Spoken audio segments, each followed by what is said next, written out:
Hi and welcome to Chicago. I am Chris Quinn, and today I have what is being hailed as one of the most expensive beers in the world. It is the Moody Tongue Shaved Black Truffle Pilsner from Moddy Tongue Brewing. And the story about this beer and how this beer got in my hands is pretty interesting. I'll tell you about the beer first. Moddy Tongue is a new brewery opened this year, 2014, in Chicago.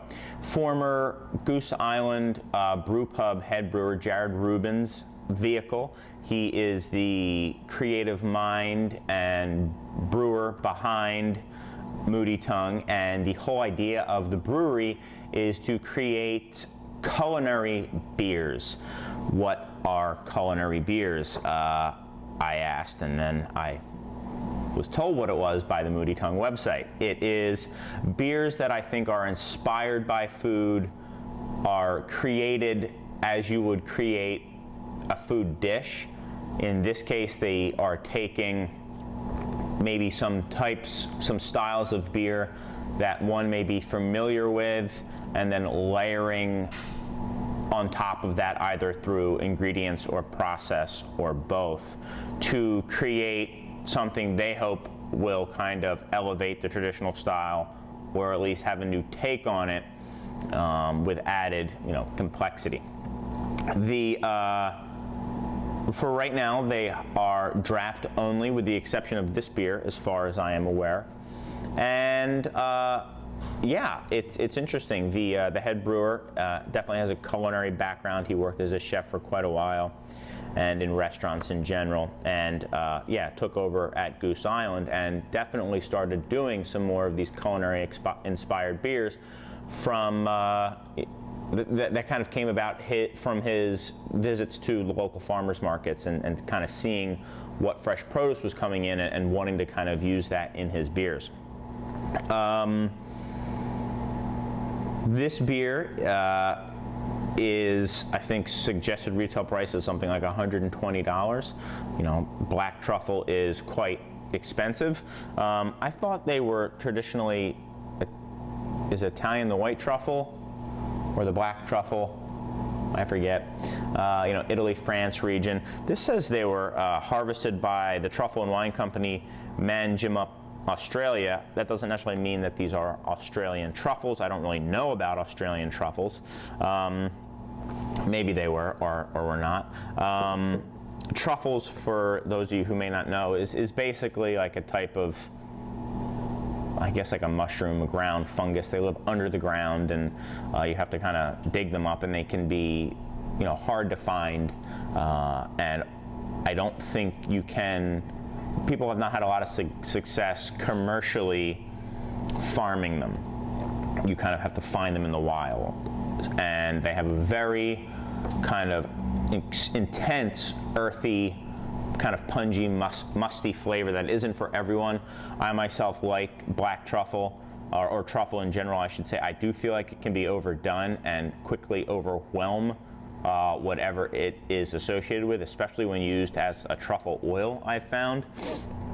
If a lot of you guys maybe had, truffle French fries or truffle oil French fries, truffle oil pizzas, and those can get overwhelming fast. When it's an actual piece of a truffle that's shaved over food, it can be pretty awesome, although, it will tend to dominate things. So I'm curious about this. So how did this bottle come into my possession? A gentleman that I've seen before, but I don't know the name of, and has come in my store, asked me if I wanted a bottle, said he came across a bottle. Look, I'm guessing he won a lottery for it. Said I could do whatever I wanted with it. I asked if he wanted to open it right now, and he said no. So I said, okay, what I'm going to do is open it up in the store and let everyone try it, and I'll do a review of it. And he said, that sounds fine to me if that's what you want to do. I asked him who he was so I could thank him, and he said, you don't need to thank me, don't worry about it. Here you go. It's a gift, early Christmas gift. So to the anonymous donor, thank you so much. I'm sure a lot of other people are very thankful. Again, just a great example of just the generosity of people in general, but specifically in the beer community. So how cool is that? Because I probably would have never been able to try this beer otherwise.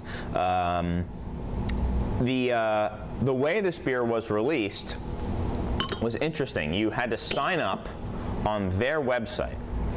In fact, when I did a Google search originally, there was Moody Tongue / Black Truffle, and it just said, when I looked at it just a few moments ago, thank you for visiting our site. And I was like, all right, that's weird. But then doing a little bit more searching into it, I found that they actually had a raffle.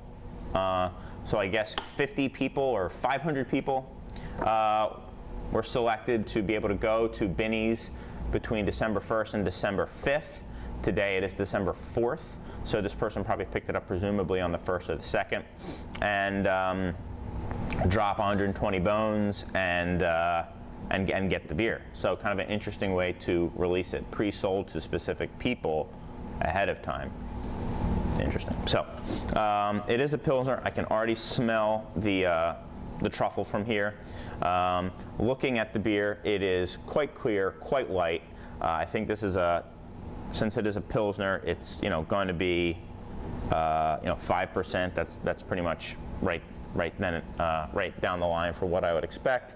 It definitely has a little bit of a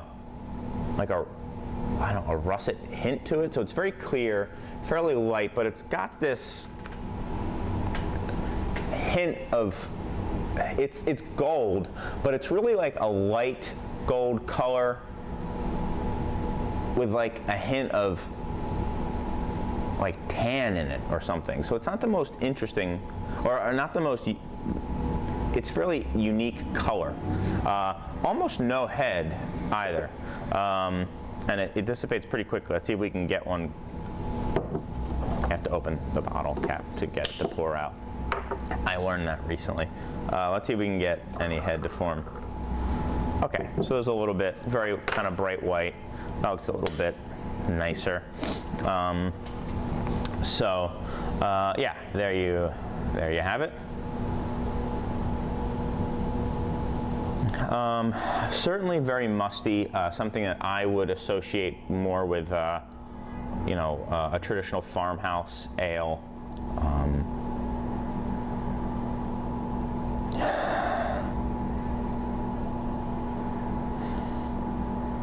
And it doesn't have that super over-the-top pungent truffle oil note to it. In fact, I don't even know if I would immediately blind smell, not knowing anything about the beer and not even seeing it, just smelling it, if I would say, I wouldn't be like truffle, like you can with some truffle oils. It's got this mustiness to it. And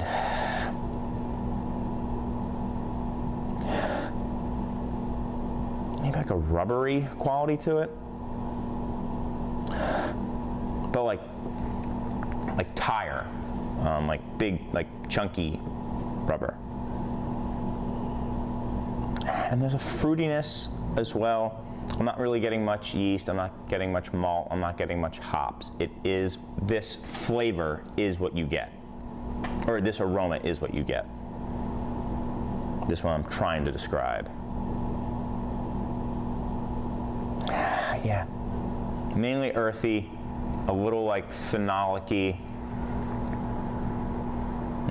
I would expect some of these flavors to be more apparent in almost like a single malt or something like that. And there is a hint of almost like potato. Or maybe I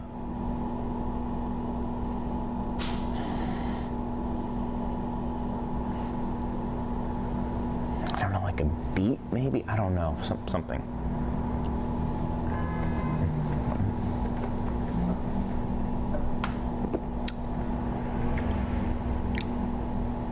It's funny. The beer is so light that it transfers, like it almost feels like it's all aroma. it just pops, the aroma fills your mouth, but it's like not really necessarily on your tongue. It's just like in your mouth. I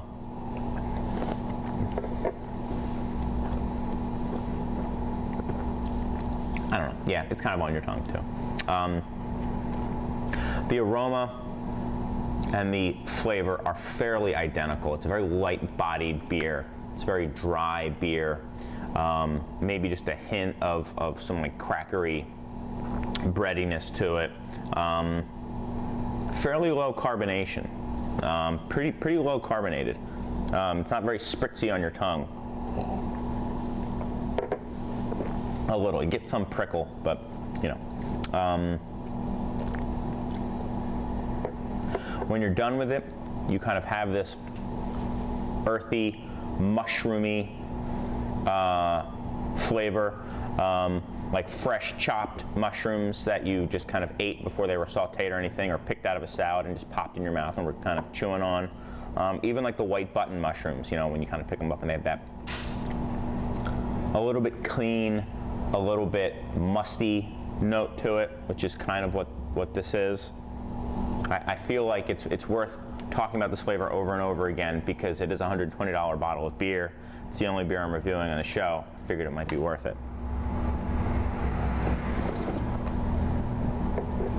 Worth it to take the time to describe it.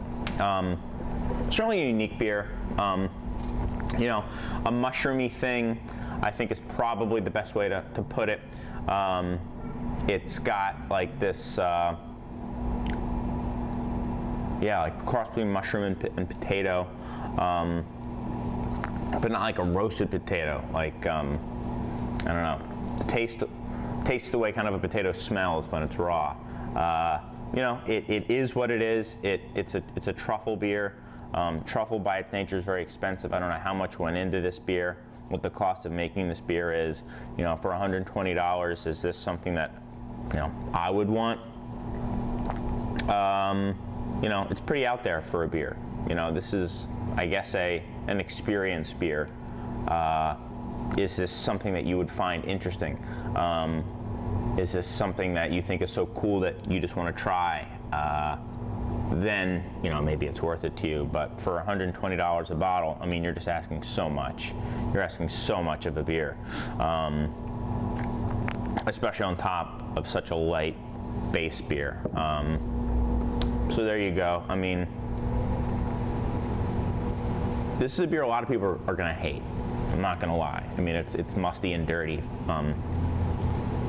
because that's the nature of the ingredient. So going into it, knowing it's musty and it's going to have those earthy truffle flavors, don't be upset when it tastes earthy and musty, I guess is what I'm saying. But that's really all I have to say about it. So it is what it is. It's a truffle beer. You know, it was fine, and there you have it. That's my take. Come in here and give it a try, and let me know what you guys think. I'd be interested to see what Joe Public thinks of this beer as well. There you have it, the truffle beer. Hopefully that was what you guys were looking for out of this. I usually don't have this in my hand beforehand. This is my remote control. But anyway, guys, I gotta go run the biz. Thank you as always. Thank you for the opportunity to try this, anonymous donor. Super cool of you. I really appreciate it. Maybe I'll see you today and you can come by and give it a try. Until next time, guys, I've got some great beer to drink, and hopefully you do too.